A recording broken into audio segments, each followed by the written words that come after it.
সংবিধানের ৭০ অনুচ্ছেদের ফলে দেশের ২৩তম রাষ্ট্রপতি হিসেবে বিএনপি মনোনীত প্রার্থীর জয়ী হওয়াটা পুরোপুরি নিশ্চিত হলেও সংসদ ভবন চত্বরে সরকার ও বিরোধী দলের ভোটারদের উপস্থিতি এই নির্বাচনকে গুরুত্বপূর্ণ করে তুলছে। ভোট গ্রহণের বেশ আগেই সংসদ সদস্যরা ভোট দেওয়ার উদ্দেশ্যে সংসদ ভবনে প্রবেশ করতে থাকে। পরাজয় জেনেও রাষ্ট্রপতি পদে লড়াইকে প্রতীকী বিরোধিতা হিসেবে দেখছে বিরোধী দল। তাদের মতে জুলাই সনদ অনুযায়ী ৭০ অনুচ্ছেদের সংশোধন না হওয়ায় কাঙ্ক্ষিত রাষ্ট্রপতি নির্বাচন হচ্ছে না। আমাদের যে সংস্কারের আকাঙ্ক্ষা, সেই আকাঙ্ক্ষাটায় ধাক্কা খেয়েছে। কিন্তু তারপরেও এই নির্বাচনে আমরা বিরোধী দলের জোট থেকে প্রার্থী দিয়েছি, আমরা অংশ নিয়েছি, কারণ আমরা অপ্রতিদ্বন্দ্বীভাবে প্রতিযোগিতা ছাড়া আমরা চাইনি যে সরকার দল এককভাবে তার দলীয় কোনো প্রার্থীকে নির্বাচিত করে ফেলুক। আমরা জনগণের কাছে একটা রাজনৈতিক বার্তা দেওয়ার জন্যই এই নির্বাচনে প্রার্থী দিয়েছি এবং অংশগ্রহণ করেছি। তবে ৭০ অনুচ্ছেদ প্রসঙ্গে বিএনপির দাবি, চলমান সংবিধান মেনে রাষ্ট্রপতি নির্বাচন হচ্ছে বলে ৭০ অনুচ্ছেদের আলোচনা অপ্রয়োজনীয়। এই নির্বাচনের মধ্য দিয়ে গণতন্ত্র সুসংহত হবে বলে দাবি বিএনপি দলীয় সংসদ সদস্যদের।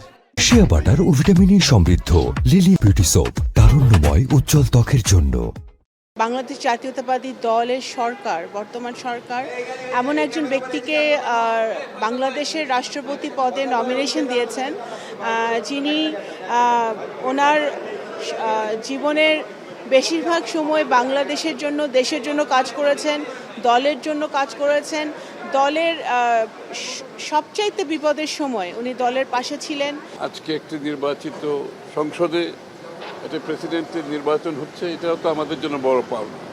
এবং এই ধারা আমাদেরকে গণতান্ত্রিক ধারা, যার জন্য আমরা লড়েছি, কষ্ট করেছি, জনগণ প্রাণ দিয়েছে, ত্যাগ স্বীকার করেছে, নির্যাতিত হয়েছে, এই ধারাকে আমরা অব্যাহত রাখতে হবে। ৩৫ বছর পরে সাংবিধানিক মতে রাষ্ট্রপতি নির্বাচন হতে যাচ্ছে। এখানে বিরোধী দলের পক্ষ থেকেও প্রার্থী আছে, সরকারি দলের পক্ষ থেকেও আছে। মাঝে অনেকবার বিনা প্রতিদ্বন্দ্বিতা নির্বাচিত হয়েছে। গণতান্ত্রিক ধারায় প্রতিদ্বন্দ্বিতার মাধ্যমে নির্বাচন হওয়াটা উচিত। ভোট গ্রহণ পূর্ব সংবাদ সম্মেলনে সরকার দলীয় চিফ হুইপ জানান, ভারপ্রাপ্ত স্পিকার নতুন রাষ্ট্রপতিকে শপথ পড়াবেন। মির্জা আব্বাসের ভোট দিতে না পারার বিষয়ে বলেন, বিএনপির কেউ ভোট দিতে না পারলে সেই বিষয়ে সিদ্ধান্ত নেবেন দলীয় প্রধান। আমরা বঙ্গভবনে যিনি রাষ্ট্রপতি নির্বাচিত হবেন তিনি শপথ গ্রহণ করবেন এবং সেখানে শপথ পাঠ করবেন। এবং শপথের ব্যাপারে অনেকেই আমাদের প্রশ্ন করেছেন। শপথ পড়াবেন আমাদের মাননীয় স্পিকার, ভারপ্রাপ্ত স্পিকার যিনি এখন আছেন আমাদের, তিনি শপথ পাঠ করাবেন।